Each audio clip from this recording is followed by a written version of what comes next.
아니, 에펠탑의 나라 우리 프랑스 건축물에 한국식 정원이라니. 말도 안 돼. 여기 한 청년이 못마땅한 얼굴로 혀를 쯧쯧 차고 있습니다. 건축을 전공하고 있는 이 프랑스 청년은 불편한 기색을 감추지 못하는데요.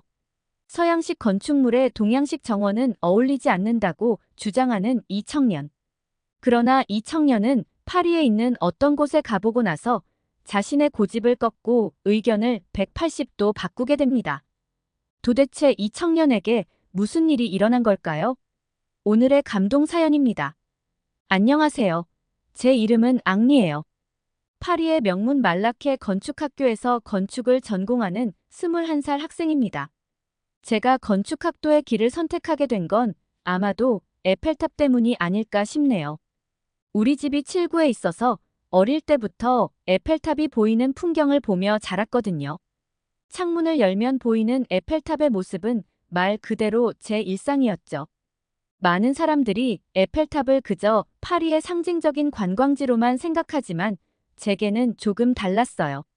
매일 아침 등굣길에 보이는 에펠탑의 실루엣은 마치 살아있는 생명체 같았거든요.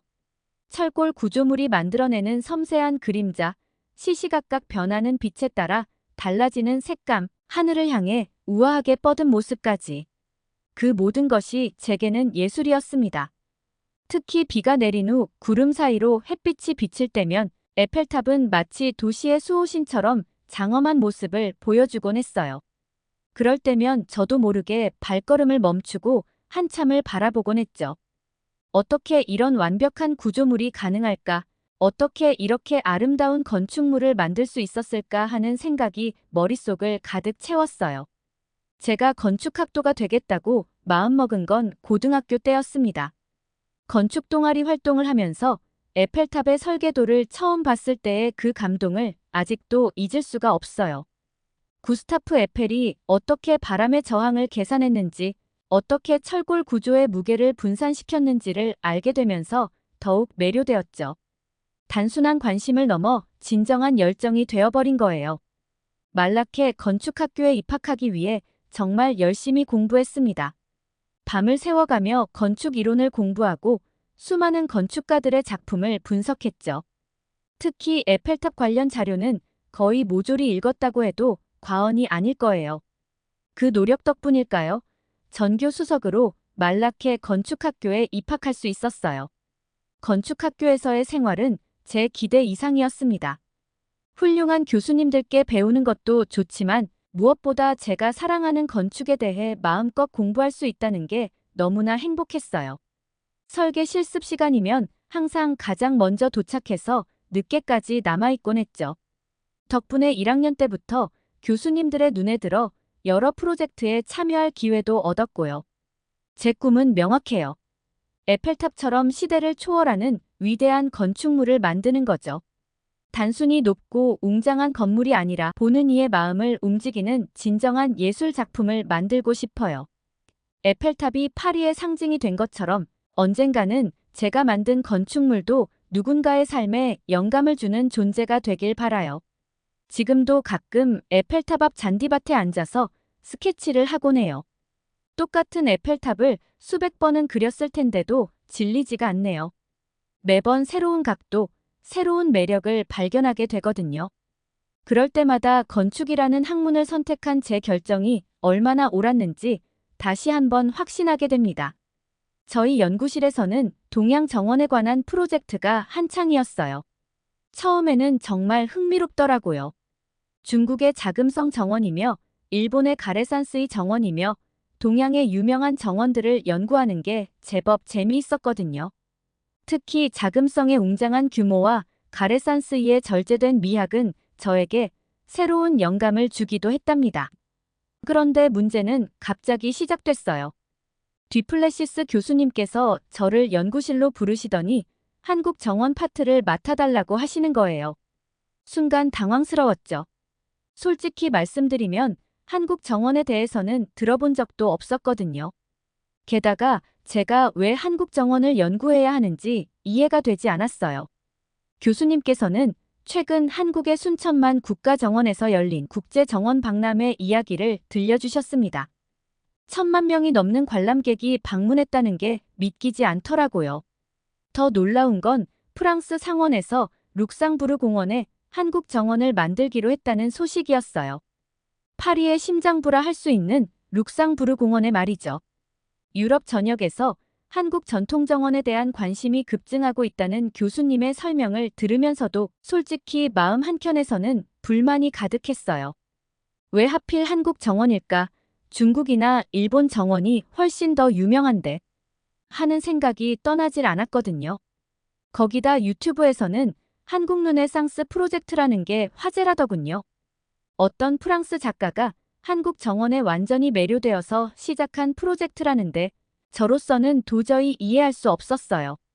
에펠탑과 센강이 만들어내는 파리의 전통적인 풍경이 얼마나 아름다운데 굳이 동양의 정원을 들여와야 하나 싶었죠.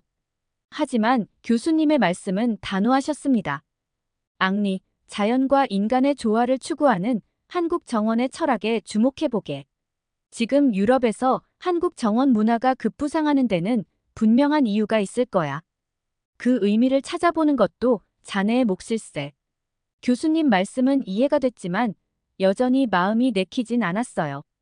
그래도 어쩔 수 없이 한국 전통 정원과 건축에 대한 기초 자료들을 찾아보기 시작했죠. 도서관에서 관련 자료를 찾는데 웬걸요? 생각보다 자료가 많지 않아서 더 난감했습니다. 한국 정원은 중국이나 일본 정원과는 또 다른 특징이 있다고 해요. 자연 지형을 최대한 살리고 인공적인 요소를 최소화한다는 건데 솔직히 말하면 그게 뭐가 대단하다는 건지 잘 모르겠더라고요. 오히려 너무 소박해 보이기까지 했어요. 연구실 동료들도 제가 한국 정원을 연구한다니까 의아해 하더라고요. 앙리, 넌 에펠탑처럼 웅장한 걸 좋아하잖아. 그런데 갑자기 한국 정원이라니 하면서요. 저도 그 말에 동의했죠. 프랑스의 베르사유 궁전 정원이나 룩상부르 공원처럼 기하학적이고 웅장한 정원이 더 멋있지 않나요? 그래도 교수님께서 맡겨주신 과제인 만큼 최선을 다해보기로 했어요.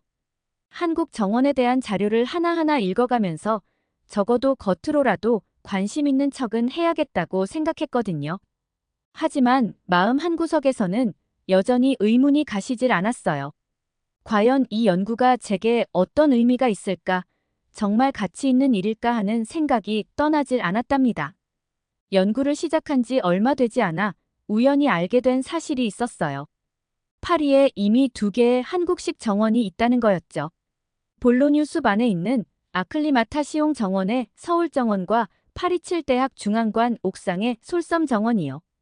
사실 처음에는 그냥 형식적으로 둘러보고 오면 되겠다고 생각했는데 이게 제 생각을 완전히 바꿔놓게 될 줄은 꿈에도 몰랐답니다. 먼저 방문한 곳은 서울정원이었어요.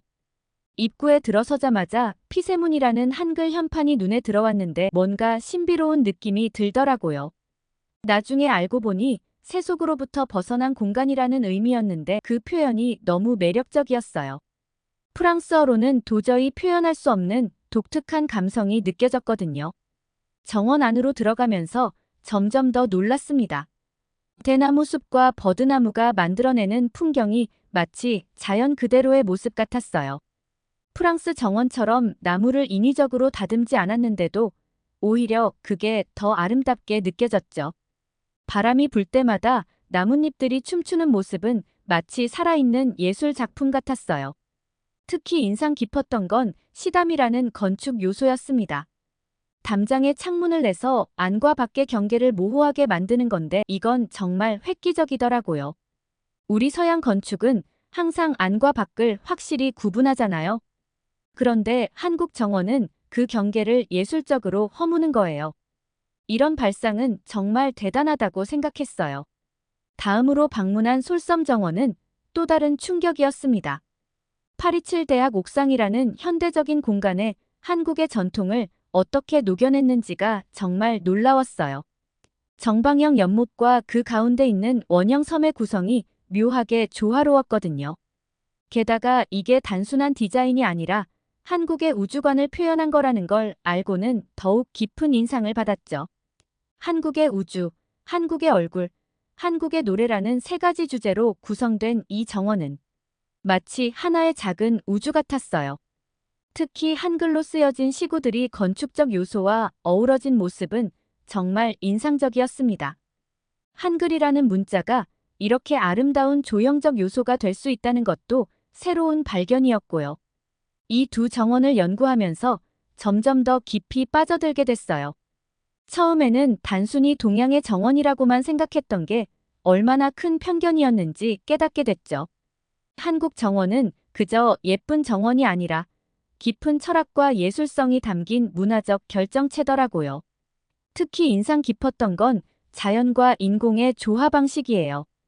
프랑스 정원이 자연을 길들여서 기하학적 완벽함을 추구한다면 한국 정원은 자연의 아름다움을 있는 그대로 받아들이면서도 그것을 세련되게 재해석하는 거죠. 이런 접근 방식은 제가 알고 있던 어떤 정원 양식과도 달랐어요. 놀라운 건 이게 1000년도 더 된 철학이라는 거예요.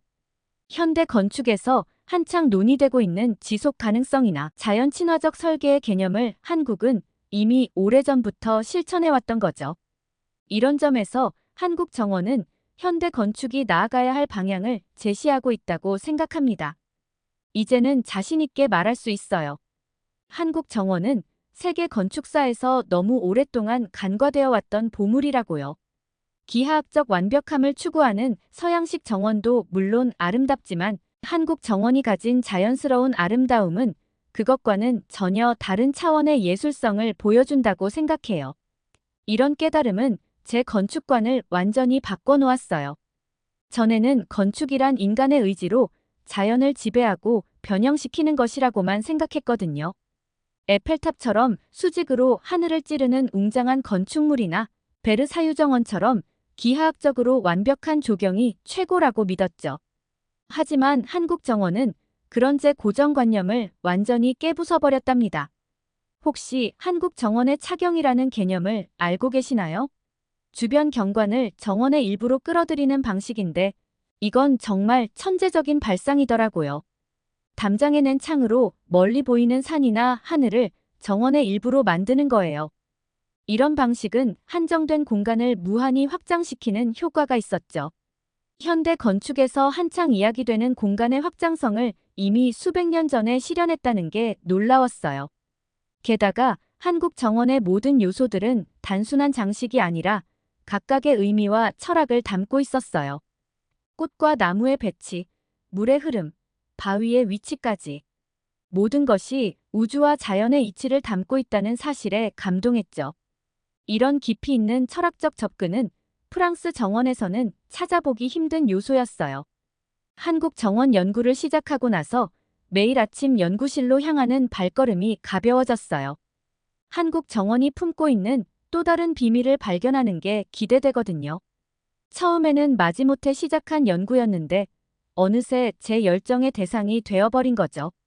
제가 한국 정원 연구에 푹 빠져 있을 때쯤 연구실 분위기가 미묘하게 변하기 시작했어요. 특히 중국인 유학생 웨이와 일본인 유학생 유키의 태도가 눈에 띄게 달라졌죠. 처음에는 그저 동양 정원을 연구하는 동료로서 잘 지내왔는데 제가 한국 정원의 가치를 이야기할 때마다 불편한 기색을 숨기지 못하더라고요. 웨이가 먼저 폭발했습니다.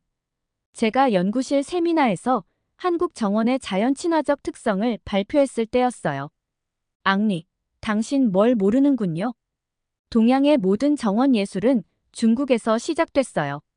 한국은 그저 우리 것을 모방한 거예요.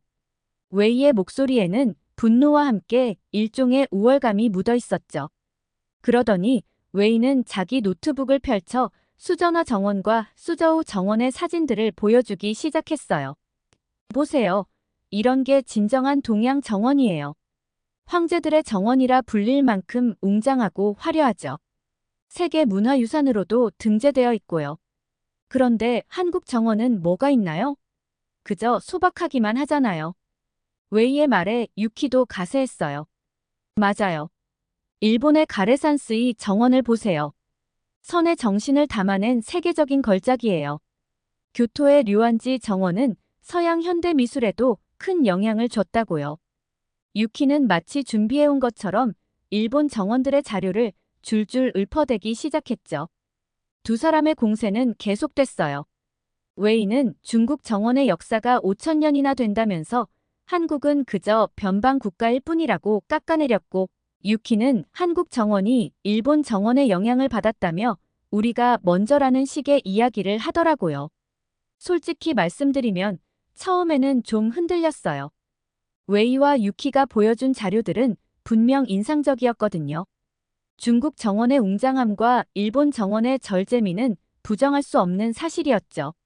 내가 한국 정원의 가치를 너무 과대평가한 걸까? 하는 의문이 들기도 했답니다. 하지만 그때 제가 서울정원과 솔섬정원에서 느꼈던 감동이 떠올랐어요. 자연과 인공의 완벽한 조화, 안과 밖의 경계를 허무는 독특한 공간 구성, 그리고 그 속에 담긴 깊은 철학. 이건 분명 한국만의 고유한 정원 문화였어요. 오히려 웨이와 유키의 반발 덕분에 한국 정원의 특별함을 더 깊이 이해하게 됐죠. 중국 정원이 웅장함을 추구했다면 한국 정원은 자연스러움을 추구했어요. 일본 정원이 인위적인 절제미를 표현했다면 한국 정원은 자연과의 조화를 꾀했죠. 게다가 한국 정원은 특권층만의 전유물이 아니었다는 점도 매력적이었어요. 왕이나 귀족들의 정원도 물론 아름답지만 일반 사대부들의 정원에도 똑같은 철학과 미학이 담겨 있다는 사실이 놀라웠죠. 이건 정원 문화가 얼마나 깊이 대중화되어 있었는지를 보여주는 증거라고 생각해요. 이제는 확신할 수 있어요. 한국 정원은 결코 중국이나 일본 정원의 아류가 아니라는 걸요. 오히려 자연과 인간의 공존이라는 현대적 가치를 가장 잘 구현한 정원 문화가 아닐까 싶어요. 웨이와 유키의 반발은 계속됐지만 오히려 역으로 제가 더 열심히 연구할 수 있는 원동력이 됐답니다. 그런데 제 연구가 주목을 받기 시작하면서 상황이 더욱 심각해졌어요.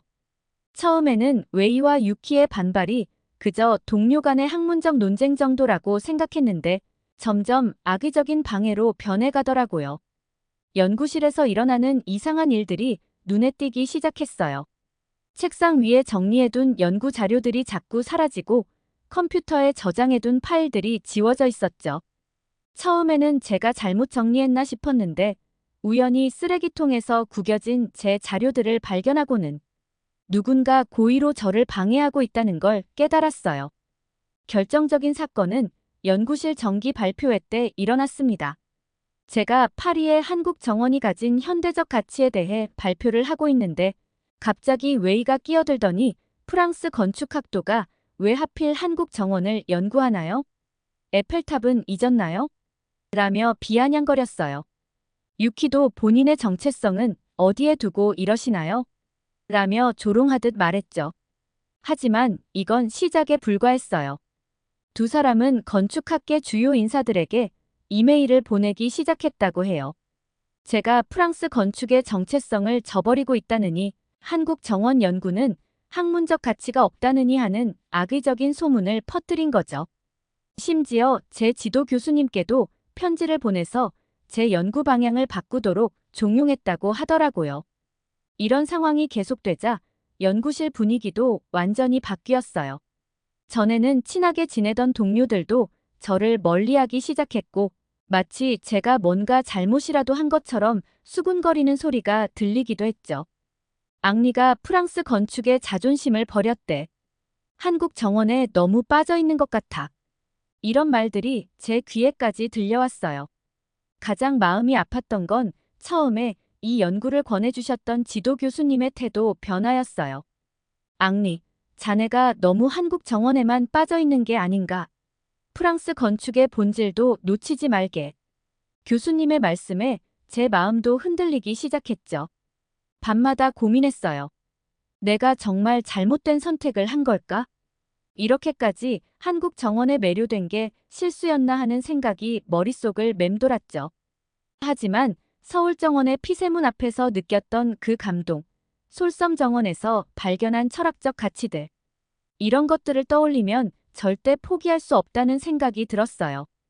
오히려 이런 시련들이 제게는 더 큰 동기가 되었답니다. 그래, 내가 직접 증명해보자. 한국 정원의 가치를, 그들의 편견이 얼마나 잘못됐는지를. 이렇게 마음을 다잡고 더욱 본격적으로 연구에 몰두하기 시작했어요. 밤늦게까지 자료를 찾아보고 더 많은 전문가들을 만나고 한국 정원의 철학을 더 깊이 이해하려 노력했죠. 누군가 제 자료를 망가뜨리면 다시 처음부터 정리했어요. 방해가 있을수록 더 단단해졌달까요? 이제는 확신해요. 제가 가는 이 길이 분명 옳다는 걸요. 모든 것을 걸기로 했어요. 졸업작품으로 한국 정원의 가치를 증명하겠다고 마음먹었죠. 동서양 정원의 조화, 파리의 새로운 정원 미학이라는 주제를 정하고 밤낮 없이 작업에 매달렸답니다. 제가 구상한 건 에펠탑이 보이는 곳에 한국식 정원을 만드는 거였어요. 단순히 한국 정원을 옮겨오는 게 아니라 프랑스의 상징과 한국 정원의 철학을 완벽하게 융합하는 거죠. 처음에는 다들 미쳤다고 했어요. 에펠탑 근처에 한국 정원이라니 말도 안 된다고요. 하지만 저는 확신이 있었어요. 설계의 핵심은 한국 정원의 시담 개념을 활용하는 거였어요. 담장에 난 창을 통해 에펠탑을 바라보게 만드는 거죠. 마치 액자 속 그림처럼 에펠탑을 담장창으로 프레임화하는 거예요. 거기에 피세문의 개념을 현대적으로 재해석해서 도시의 번잡함에서 벗어나 잠시 쉬어갈 수 있는 공간을 만들고자 했죠. 프랑스식 정원의 기하학적 아름다움도 놓치지 않았어요. 정형화된 꽃밭과 자연스러운 한국식 조경을 절묘하게 배치했죠. 마치 오케스트라의 악기들처럼 각각의 요소들이 조화롭게 어우러지도록 신경 썼어요. 발표회 당일 강당은 긴장감으로 가득했어요. 건축계 주요 인사들이 대거 참석하셨고 물론 웨이와 유키도 거기 있었죠. 제가 발표를 시작하자 여전히 비아냥거리는 목소리가 들렸어요. 하지만 이번만큼은 절대 흔들리지 않겠다고 다짐했어요. 제가 준비한 3D 시뮬레이션이 스크린에 나타나자 강당이 순식간에 조용해졌어요. 에펠탑이 시담을 통해 보이는 장면, 전통적인 피세문을 현대적으로 재해석한 입구, 프랑스식 정원과 한국식 정원이 자연스럽게 어우러지는 모습. 한 장면 한 장면이 나올 때마다 청중들의 탄성이 터져나왔죠. 특히 심사위원들의 반응이 뜨거웠어요. 이건 단순한 학생 작품이 아니야. 프랑스 건축의 미래를 보여주는 혁신적인 시도야. 라는 평가를 해주셨죠. 다른 심사위원은 에펠탑과 한국 정원의 만남이라. 이런 발상은 생각지도 못했네. 이게 바로 파리의 새로운 상징이 될 수 있겠어. 라며 감탄하셨어요. 가장 인상적이었던 건 원로 건축가 피에르 선생님의 말씀이었어요. 나는 50년간 건축을 해왔지만 이렇게 신선한 충격을 받은 적이 없네. 동양과 서양의 만남이 이토록 아름다울 수 있다니. 그 말씀을 들었을 때 제 눈에 눈물이 고였답니다. 최우수 졸업 작품상을 받았다는 발표가 났을 때 웨이와 유키의 표정이 변하는 게 보였어요. 그동안의 적대감이 부끄러움으로 바뀌는 순간이었죠. 발표회가 끝난 후 두 사람이 조용히 다가와 축하한다고 말해줬어요. 진심이 느껴졌죠. 이제는 말할 수 있어요. 제가 한국 정원에 매료된 건 결코 실수가 아니었다고요. 오히려 그건 제 인생에서 가장 탁월한 선택이었던 것 같아요. 이제 파리의 건축계도 한국 정원이 가진 가치를 인정하기 시작했으니까요. 발표회가 끝난 후 연구실의 분위기가 완전히 달라졌어요. 지도 교수님께서 제일 먼저 저를 찾아오셨죠.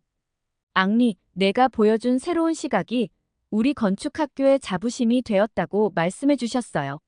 제 선택을 걱정하셨던 게 미안하셨다고도 하시더라고요. 웨이와 유키도 많이 달라졌어요. 어느 날 연구실에서 차를 마시며 오랫동안 이야기를 나눴는데 웨이가 먼저 고개를 숙이더라고요. 동양의 정원 문화는 서로 영향을 주고받으며 발전해왔던 거네요. 제가 너무 편협했어요. 유키도 깊이 공감한다며 각국의 고유한 정원 문화가 가진 가치를 인정해야 한다고 말해줬죠. 그날 우리는 밤늦게까지 이야기를 나눴어요. 중국의 자금성 정원, 일본의 가레산스이, 한국의 자연 친화적 정원. 각각의 특징과 아름다움에 대해 서로의 생각을 나누었죠. 경쟁자가 아닌 동료로서 진정한 대화를 나눈 거예요. 더욱 기쁜 소식은 제 졸업 작품이 실제 프로젝트로 발전될 가능성이 생겼다는 거예요. 파리시청에서 관심을 보이고 있다고 해요. 에펠탑 주변에 한국식 정원을 만드는 건 정말 큰 도전이 되겠지만 그만큼 의미 있는 일이 될 거예요. 이제는 더 큰 꿈을 꾸고 있어요. 한국으로 유학을 가서 건축과 정원을 더 깊이 연구하고 싶어요. 동서양의 건축 문화를 진정으로 이해하고 융합하는 새로운 건축 철학을 만들어내는 게 제 목표가 되었거든요. 에펠탑이 프랑스의 상징이듯 이제 파리의 한국식 정원도 새로운 문화 교류의 상징이 될 거예요. 저는 그 가능성을 보았고 이제 그것을 현실로 만들어갈 준비가 되어 있어요. 더 넓은 세계로 나아갈 시간이니까요.